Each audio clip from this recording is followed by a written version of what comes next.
Ibu mertuaku menyebutku pembawa sial, sampai kenyataan yang sebenarnya terungkap. Hari pertama aku menginjakkan kaki di rumah itu, aku sudah tahu satu hal. Aku tidak pernah diharapkan, bukan oleh semua orang, tapi oleh satu orang yang paling berpengaruh di rumah itu. Ibu mertuaku, namanya Bu Ratna. Dari luar, ia terlihat seperti wanita yang anggun, ramah, dan disegani di lingkungan sekitar. Tapi di balik senyumnya, ada tatapan dingin yang tidak pernah benar-benar menerima keberadaanku. Aku menikah dengan putranya, Raka, pria yang kucintai sejak 3 tahun lalu. Kami bertemu secara sederhana, tanpa drama, tanpa latar belakang yang mewah. Aku hanyalah perempuan biasa, bekerja sebagai admin di sebuah perusahaan kecil. Sedangkan Raka adalah anak tunggal dari keluarga yang cukup berada. Dan mungkin disitulah semuanya bermula. Alia, mulai besok kamu bangun lebih pagi ya. Di rumah ini, menantu perempuan harus tahu diri. Itu kalimat pertama yang diucapkan Bu Ratna padaku. Sehari setelah aku resmi menjadi bagian dari keluarga ini, aku hanya tersenyum. Iya, Bu. Aku ingin menjadi menantu yang baik. Aku benar-benar ingin diterima. Aku pikir, mungkin ini hanya soal waktu. Tapi ternyata aku salah. Hari-hari berikutnya berjalan, tidak seperti yang kubayangkan. Setiap pagi, aku bangun paling awal, menyiapkan sarapan, membersihkan rumah, bahkan sebelum Bu Ratna turun dari kamarnya. Namun bukannya mendapat apresiasi, aku justru mendapat kritik. Nasinya lembek, sayurnya kurang garam. Kamu ini benar-benar tidak becus ya? Aku menahan semuanya. Aku pikir, mungkin memang aku yang kurang. Mungkin aku harus lebih belajar. Roka? Dia diam selalu di. Setiap kali ibunya mengkritikku, ia hanya duduk di meja makan, menunduk, pura-pura sibuk dengan ponselnya. Dan setiap kali aku mencoba bicara, sudahlah Alia, Mama memang seperti itu. Kamu saja yang sabar ya, Sibor. Kata itu yang terus aku telan setiap hari. Sampai suatu hari, sesuatu terjadi. Pagi itu, aku sedang menyapu halaman, ketika tiba-tiba terdengar suara keras dari dalam rumah. Beatrix, aku langsung berlari masuk. Bu Ratna berdiri di dekat lemari, wajahnya panik. Bu, kenapa? Perhiasan Mama hilang. Aku terdiam. Hilang, ulangku pelan. Iya, kalung emas Mama tidak ada di tempatnya. Kamu lihat tidak? Aku menggeleng cepat. Tidak, Bu. Saya tidak tahu. Tatapan Bu Ratna berubah. Dingin. Menyusak. Dan saat itulah, untuk pertama kalinya, aku merasakan sesuatu yang berbeda. Kecurigaan. Di rumah ini cuma ada kita bertiga, Alia. Nada suaranya berubah pelan, tapi tajam. Mama tidak pernah memindahkannya. Dan Raka jelas tidak mungkin. Jantungku berdegup kencang. Bu, maksud ibu apa? Apa perlu Mama jelaskan? Sanye, aku bisa merasakan udara di ruangan itu berubah berat. Sejak kamu masuk rumah ini, satu persatu, masalah datang. Aku membiku. Sekarang, perhiasan Mama hilang. Menurut kamu, Mama harus menyimpulkan apa? Air mataku hampir jatuh. Tapi Bu, saya tidak. Kukop! Bentakan itu membuatku terdiam. Jangan banyak alasan. Mama sudah cukup melihat. Saat itu, Raka masuk. Ada apa ini? Bu Ratna langsung menoleh. Perhiasan Mama hilang. Raka terlihat kaget. Hilang, kok bisa? Lalu, perlahan, Bu Ratna menoleh ke arahku. Coba tanya istrimu. Aku langsung menatap Raka. Mas, aku tidak. Raka menghela napas. Alia, kamu ambil? Dunia rasanya runtuh, bukan karena tuduhan itu. Tapi karena suamiku sendiri menanyakannya dengan nada ragu. Seolah ia tidak sepenuhnya percaya padaku. Mas, kamu juga curiga sama aku? Suaraku bergetar. Aku cuma tanya. Lei, kalau memang bukan kamu, bilang saja. Aku tertawa kecil, pahit. Aku sudah bilang, tapi kamu tetap tanya. Hari itu, untuk pertama kalinya aku merasa benar-benar sendirian. Di rumah yang seharusnya menjadi tempatku pulang. Sejak kejadian itu, semuanya berubah semakin buruk. Bu Ratna tidak lagi sekadar mengkritik. Ia mulai turang-turangan menyudutkanku. Dari awal Mama sudah tidak yakin. Perempuan seperti ini membawa masalah. Pembawa sial. Kata Ita. Pembawa sial. Itu pertama kalinya aku mendengarnya. langsung dari mulutnya. Dan sejak saat itu, kata itu terus diulang, seolah menjadi identitasku. Seminggu setelah kejadian perhiasan itu, musibah lain datang. Raka mengalami masalah di kantor. Proyek besar yang ia tangani gagal total. Ia pulang dengan wajah kusut. Aku mencoba mendekat. Mas, kamu kenapa? Ia duduk, mengusap wajahnya. Proyekku, kaku, aku terdiam. Kenapa bisa? Klien tiba-tiba mundur. Semua sudah di tahap akhir. Belum sempat aku menenangkan. Suara Bu Ratna terdengar dari belakang. Sudah Mama bilang apa? Ia berdiri di ambang pintu. Tatapannya lagi-lagi ke arahku. Sejak perempuan itu masuk ke rumah ini, tidak ada yang beres. Aku langsung berdiri. Bu, jangan seperti itu. Diam kamu. Bentakannya membuatku terdiam lagi. Raka, kamu lihat sendiri kan? Ini semua bukan kebetulan. Awalnya perhiasan Mama hilang. Sekarang pekerjaan kamu bermasalah. Ia berjalan mendekat. Helen, tapi penuh tekanan. Kalau kamu masih tidak sadar, Mama yang akan buka mata kamu. Aku bisa merasakan napasku mulai tidak teratur. Bu, ini tidak ada hubungannya dengan saya. Oh ya? Ia tersenyum tipis. Senyum yang membuat bulu kuduku merinding. Mau Mama ingatkan? Sejak hari pertama kamu masuk ke rumah ini, listrik sempat mati total. Besoknya, AC rusak. Lalu sekarang ini, ia menatapku tajam. Masih mau bilang tidak ada hubungannya. Aku ingin berteriak, ingin menjelaskan, ingin membela diri. Tapi setiap kata yang keluar terasa sia-sia. Karena di mata Bu Ratna, aku sudah bersalah sejak awal. Dan yang paling menyakitkan, Raka hanya diam. Malam itu, aku duduk sendirian di kamar. Menatap langit-langit, air mataku akhirnya jatuh. Perlahan, tanpa suara. Apa aku benar-benar salah? Aku bertanya pada diriku sendiri. Tapi tidak ada jawaban. Aku hanya seorang perempuan yang ingin dicintai, yang ingin diterima. Tapi di rumah ini, aku hanya dianggap sebagai sumber masalah. Namun aku tidak tahu bahwa semua ini baru permulaan. Bahwa tuduhan pembawa sial itu akan membawaku pada sesuatu yang jauh lebih besar, lebih menyakitkan, dan lebih mengejutkan. Malam itu, aku tidak tidur. Bukan karena tidak bisa, tapi karena aku tahu kalau aku memejamkan mata, besok pagi aku harus kembali menghadapi semua ini. Dan aku belum siap. Jam menunjukkan pukul 3.45 pagi. Aku sudah berdiri di dapur, menanak nasi seperti biasa. Rutinitas yang sekarang terasa seperti kewajiban tanpa makna. Aku menatap kosong ke arah uap yang naik dari rice cooker. Dalam diam, aku bertanya lagi pada diriku sendiri. Kenapa aku masih bertahan di sini? Jawabannya selalu sama. Karena Roka. Pukul 5.30, Bu Ratna sudah duduk di meja makan. Seperti biasa, wajahnya datar. Tidak ada senyum. Tidak ada sapaan, hanya tatapan singkat ke arahku. Lalu kembali mengaduk tehnya. Aku meletakkan sarapan di meja. Nasi gorengnya sudah siap, Bu. Tidak ada jawaban. Raka keluar dari kamar. Ia duduk tanpa menatapku. Aku mencoba tersenyum. Mas, sarapannya.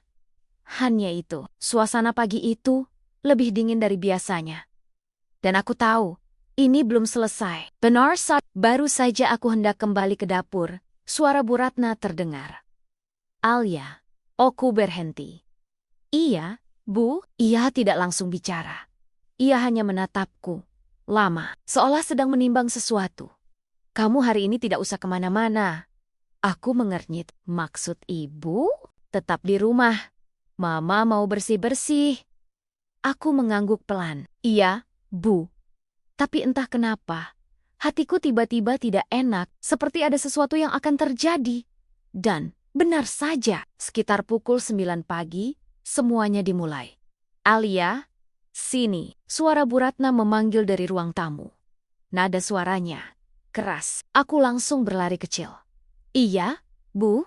Ia berdiri di depan lemari. Yang Cameron, tempat perhiasannya hilang. Tangannya memegang sesuatu. Kotak Castle. Ini apa? Aku melihat ke arah tangannya. Itu kotak perhiasan. Tapi bukan milik Bu Ratna. Itu milikku. Jantungku langsung berdegup kencang. Itu punya saya, Bu. Tatapan Bu Ratna berubah tajam. Tidak tahu? Ia membuka kotak itu. Dan Di dalamnya ada kalung emas, kalung miliknya, Jong Hileng. Dunia rasanya berhenti. Itu bukan punya saya, Bu. Saya tidak tahu itu ada di situ. Suaraku langsung panik. Aku benar-benar tidak mengerti. Aku tidak pernah menyentuh perhiasannya. Aku bahkan tidak pernah masuk ke lemari itu sejak kejadian kemarin. Tapi ini ada di kotak kamu. Suara Bu Ratna dingin. Penjelasan kamu apa? Aku menggeleng cepat. Saya tidak tahu, Bu. Saya benar-benar tidak tahu. Raka datang lagi. Seperti kemarin, seolah ia selalu hadir di saat yang paling menyakitkan. Ada apa lagi? Bu Ratna tidak bicara. Ia hanya menyodorkan kotak itu. Raka melihat isi di dalamnya. Lalu perlahan menoleh ke arahku. Tatapannya berubah, tidak lagi ragu.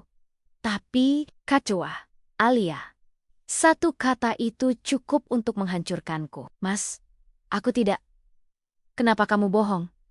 Aku langsung terdiam. Bohong, aku sudah tanya baik-baik kemarin. Suaranya pelan, tapi menyusok. Kalau memang kamu butuh, bilang saja. Kenapa harus seperti ini? Air mataku langsung jatuh. Mas, aku tidak mengambilnya. Bukti sudah jelas. Kali ini Bu Ratna yang bicara. Masih mau menyangkal? Aku melihat ke arah Raka. Berharap, setidaknya, kali ini ia akan membelaku. Tapi tidak. Ia menendak. Menghela napas panjang. Aku kacua. Kalimat itu lebih menyakitkan dari semua bentakan. Aku mundur selangkah.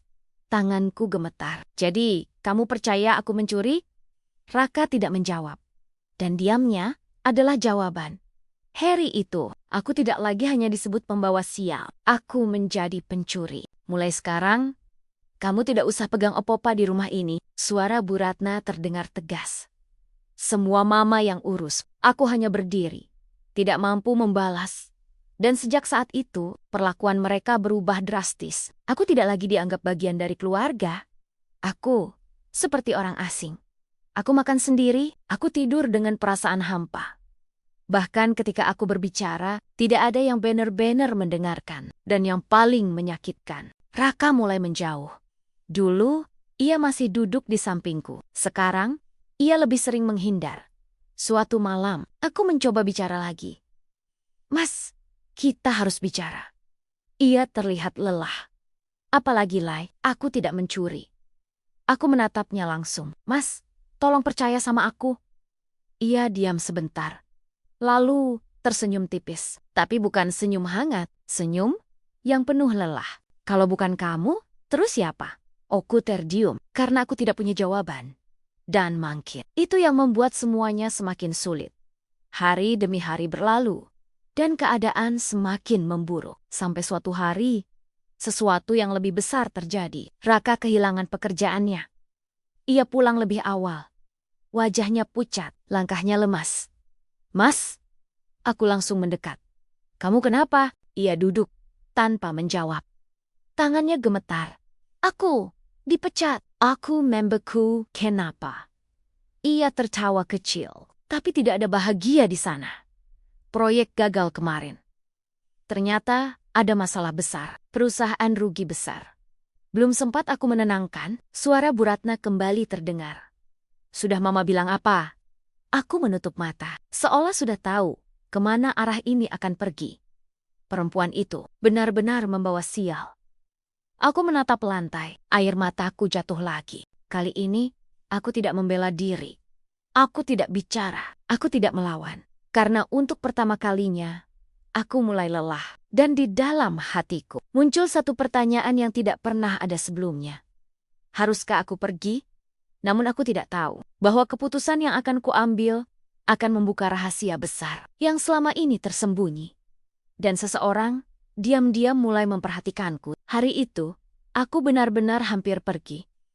Bukan karena aku kuat, tapi karena aku sudah terlalu lelah untuk bertahan. Aku berdiri di depan lemari. Tanganku menggenggam baju bauku yang tidak seberapa. Hanya beberapa potong yang dulu kubawa saat pertama kali masuk ke rumah ini dengan penuh harapan. Sekarang, aku berdiri di tempat yang sama, tapi dengan hati yang kosong. Apa ini akhirnya? Aku berbisik pelan. Air mataku jatuh lagi, tapi langkahku terhenti. Saat aku teringat satu hal, Raka, walaupun ia tidak membelaku, walaupun ia meragukanku, sebagian hatiku masih berharap bahwa semua ini bisa berubah. Aku menghela napas panjang, lalu perlahan menutup kembali lemari itu. Aku belum bisa pergi, namun aku tidak tahu bahwa keputusanku untuk tetap tinggal justru akan membawaku pada sebuah kebenaran yang selama ini tersembunyi rapi. Sore itu, aku sedang duduk sendirian di dapur. Tidak ada yang harus kulakukan.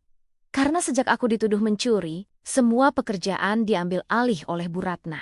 Aku hanya ada tanpa peran, tanpa suara. Tiba-tiba terdengar suara dari luar. "Permisi, Bu Ratna ada?" Aku menoleh. Seorang wanita berdiri di depan rumah. Usianya sekitar 30-an, penampilannya rapi. Tapi wajahnya terlihat sedikit tegang. Aku berjalan mendekat. "Iya, ada. Ibu siapa ya?" Wanita itu tersenyum kecil. "Saya teman lamanya. Bisa dipanggil Mbak Dina." Aku mengangguk. "Oh, sebentar ya, saya panggilkan." Aku masuk ke dalam. "Bu, ada tamu." Bu Ratna keluar. Begitu melihat wanita itu, ekspresinya berubah. "Dena?" Nada suaranya tidak seperti biasanya. Ada sesuatu di sana. Kaget. Tahu gugup? Wanita itu tersenyum tipis. "Iya, Bu, aku memperhatikan dari kejauhan. Entah kenapa, suasana di antara mereka terasa aneh, tidak seperti teman lama yang bertemu." "Mau apa kamu kesini?" Nada Bu Ratna tiba-tiba dingin. Aku terkejut, tidak sopan. Dina tidak marah, ia hanya menarik napas pelan. "Aku cuma mau bicara sebentar, tidak ada yang perlu dibicarakan." Bu Ratna langsung memotong. "Tapi ini penting, Bu." "Sanie." Beberapa detik yang terasa lama. "Akurnia." Bu Ratna menghela napas kesal. "Masuk." Mereka masuk ke ruang tamu. Aku tetap di dapur. Tapi entah kenapa, aku merasa ada sesuatu yang tidak biasa.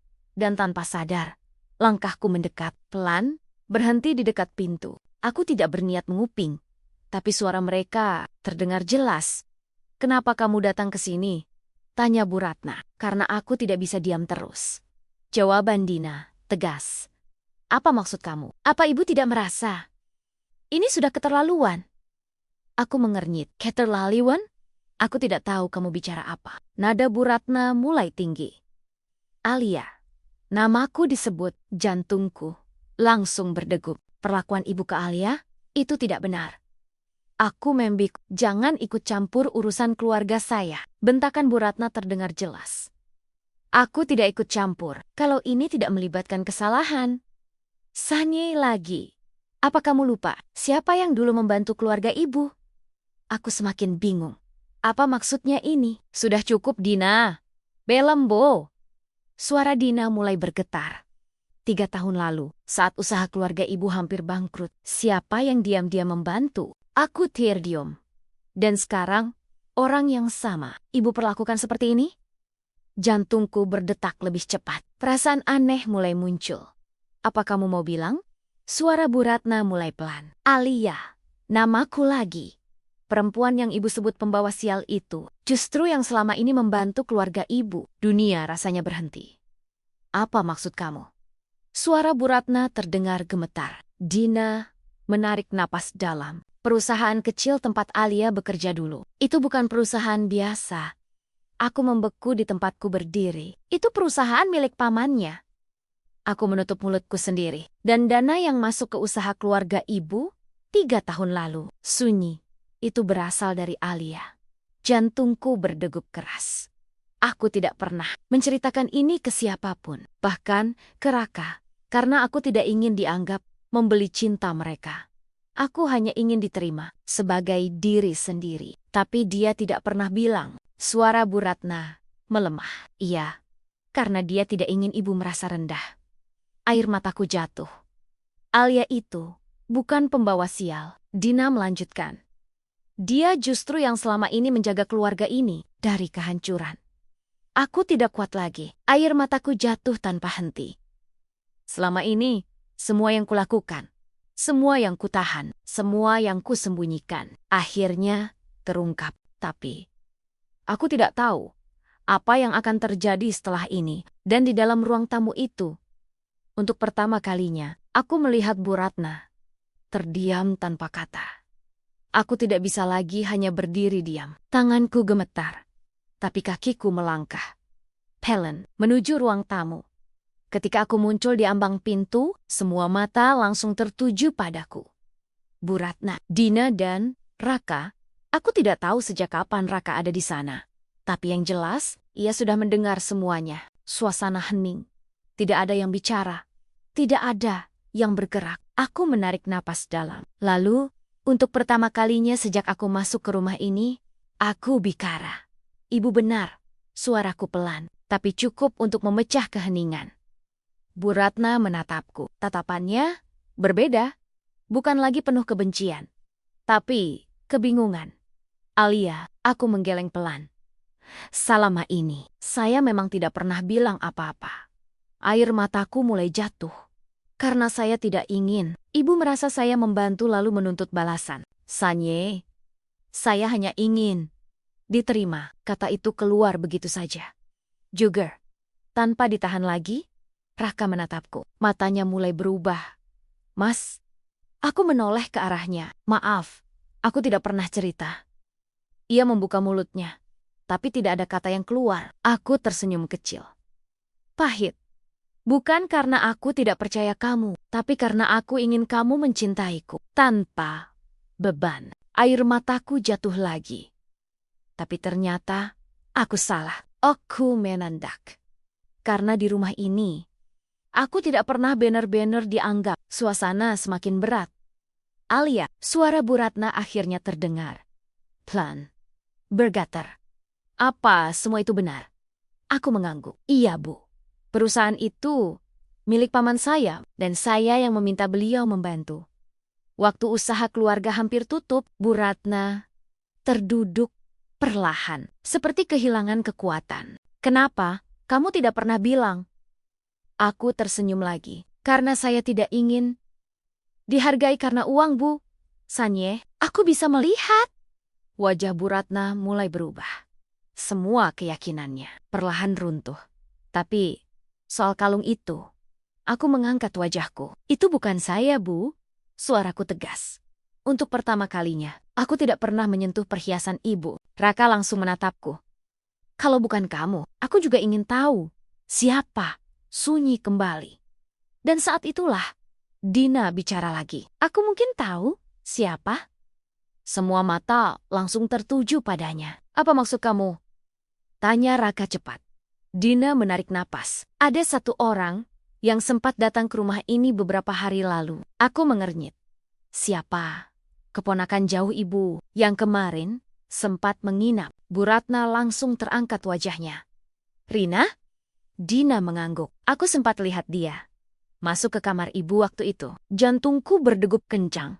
Aku pikir itu biasa. Tapi sekarang semua mulai terhubung. Dan satu lagi. Dina melanjutkan. Aku lihat dia memegang kotak kecil. Aku langsung teringat. Kotak milikku. Roka Burduri. Kita cek CCTV. Bu Ratna terlihat panik. Tidak perlu. Tapi mama harus tahu kebenarannya. Untuk pertama kalinya, Raka meninggikan suara pada ibunya. Beberapa menit kemudian, kami semua berdiri di depan layar kecil. Rekaman diputar. Don di sana jelas terlihat. Rena masuk ke kamar Bu Ratna, mengambil sesuatu. Lalu, masuk ke kamar kami. Dan menyimpan sesuatu di dalam kotakku.